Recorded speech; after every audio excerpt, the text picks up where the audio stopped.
Hello, this is old Mr. Kent of MrKent.com, and I've been experimenting around with how far I could tip my E-Trike over, my electric XP E-Trike, and so I thought I'd share some of the tests with you. My son did this test first, and he said no problem, so I thought, well, 81 years old, I'm going to try it too. So what I'm going to do is you'll follow me. I'll go get on my E-Trike, and I'll come down here and I'll go around the camera, and I'm going to come rapidly, and then I'm going to make a sharp turn, and what's going to happen is the inside it's going to try to tip over, okay? So the inside wheel is going to come off the ground. And as soon as the inside wheel comes off the ground, the trike will lose traction and slow down, and at least that's the plan. Anyway, it'll slow down, and I'll make it through the turn. Okay, so just follow me on the 360 camera here. I'll go get on the trike, and we'll give it a try. All right.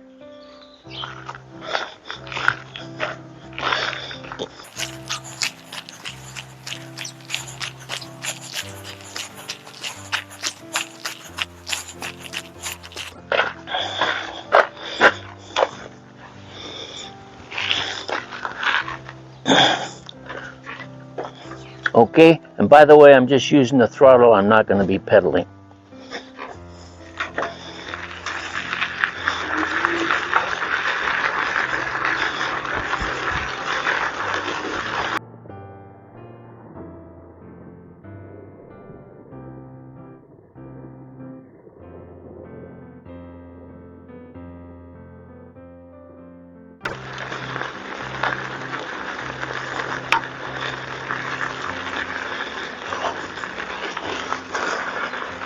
I don't know if you can see that inside wheel spinning, but we're going to try it one more time. Here we go.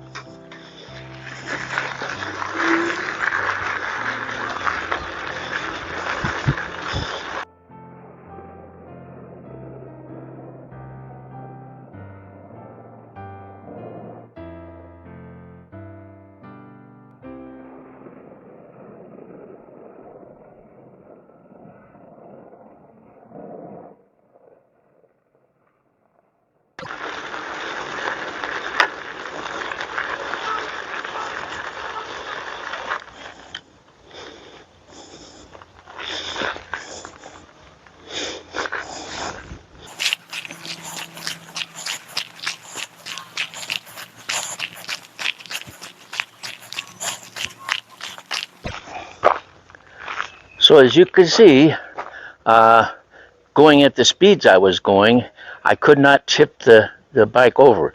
As I turned sharp to try to tip it over, the wheel would come off the ground. I would lose traction. Now that's not going to work if you're going downhill. In fact, if you're going downhill, you want to stay on the brakes, because if you do have to turn sharp, you're already at a disadvantage because you're going down the hill, and then you got to turn, and that's going to throw you off too. Okay, so so I just did it in the driveway here. If you were going 13.5 miles an hour, which is as fast as I can get mine to go, and you're on pavement and something happened, I can't guarantee that would always happen. But anyway, so what the point is if you try to tip it over, it loses traction. So like if you're going along and somebody gets out in front of you and you try to turn to get out of the way, it's not going to tip over. It's just going to lose traction and slow down. So now that's no guarantee. Don't try this at home. Anyway, so now there's a second part to this video, and that should be coming right up. All right? All right. On this second part of the video, we're going to look at how to keep from tipping your E-Trike over. First half, we tried to tip it over. Actually, tried not to, but tried to explain how that works. Well, anyway, so on this one, we're going to try look at some things to prevent tipping the trike over. when I first got it, I wasn't used to it, and I'd go out on some of these dirt canal roads that we have here in Arizona where I live, and they would, they weren't level, and so they would lean to the right or the left, and I felt like I was going to tip over, and I wasn't sure if, how far I could go before it tipped over, and so what I have done is I've thought, well, I want to know when it's about to tip over, and so I went to Amazon, and that's got a magnet in it. For $8, I bought this. Now, if you go there and you're going to try this and get a $12 one, because you'll see by the end of the video the $8 ones. I don't know if they're worth it, but that's what I've got. So I'm putting it here, and it's going to show up on as soon as I get that in there so it's level, it's going to show up on that little insert, and then you'll be able to see the angle. And if you take a look at it, you can see that the bike is probably not sitting level. It looks like, even though the ground looks level, it looks like it's about leaning to the left about 4 or 5 degrees, and so we're going to have to compensate for that when we take our measurements. Now, what I'm going to do is I have some things I found around the yard, and I'm going to go ahead and lift up the right wheel and put stuff under it until we find an angle that I could actually sit on the trike and it won't tip over. So first thing, let's grab this little stool here, and I don't know if you can tell, but I live on my son's little farm.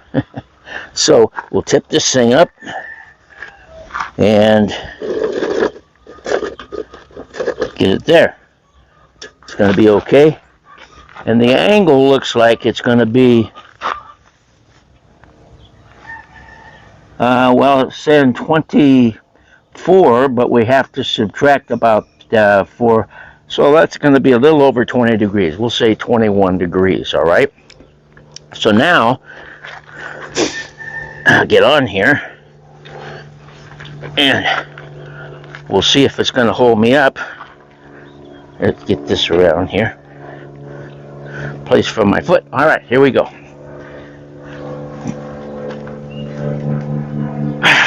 I think 21 degrees is too steep. I don't think that's going to work. So we know that.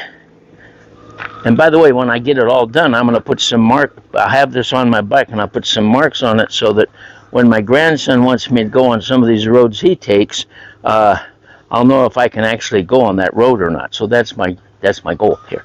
Okay, so we know that doesn't work.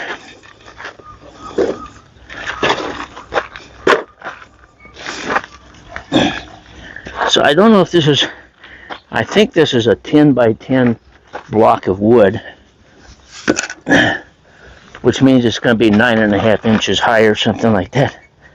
So scoot him under there. All right.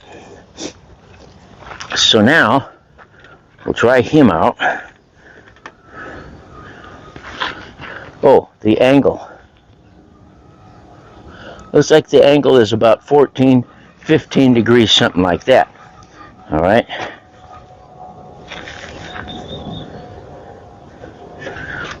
Well, it looks like if I'm at 14 or 15 degrees, it looks like I should be able to go down the road slowly and carefully and not tip over. So 14, 15 degrees, yeah, we'll just say 15 degrees.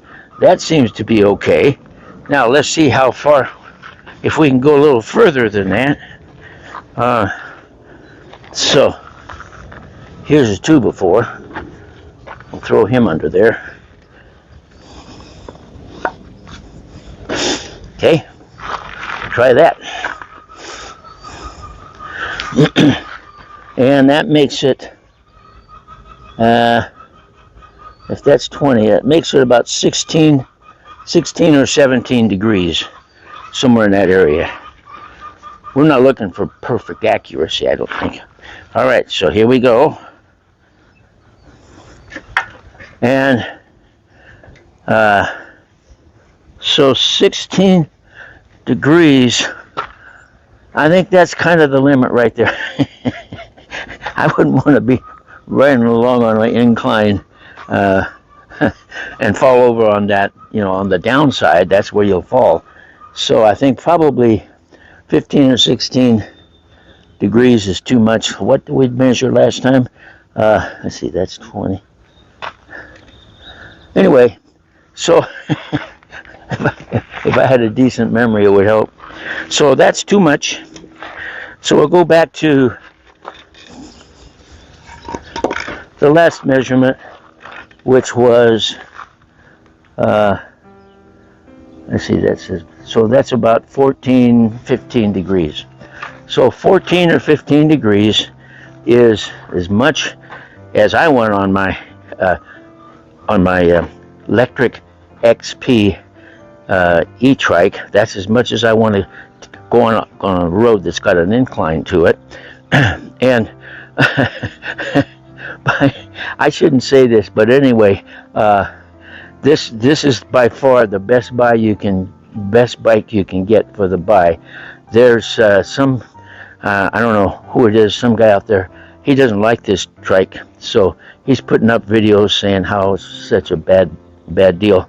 But if you own one, you find out that what the things that he's saying in all of his videos are only half true or not true at all. So anyway, if you own one, you already know that's.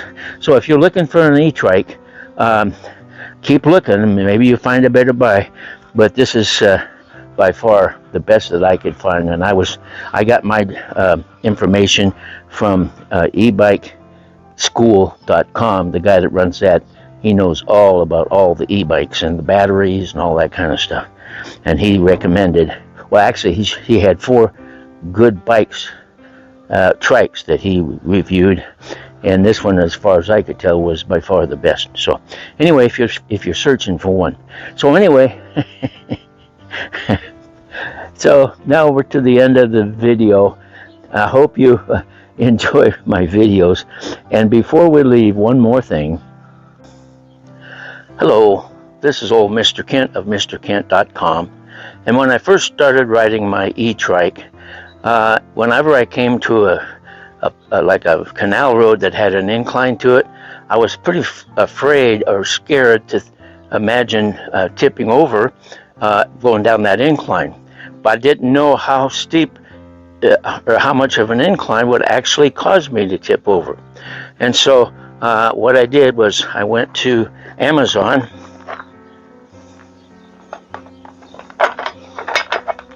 and these are $8. You can get one for your bike. I just broke it. Thank you for watching my video, and God bless.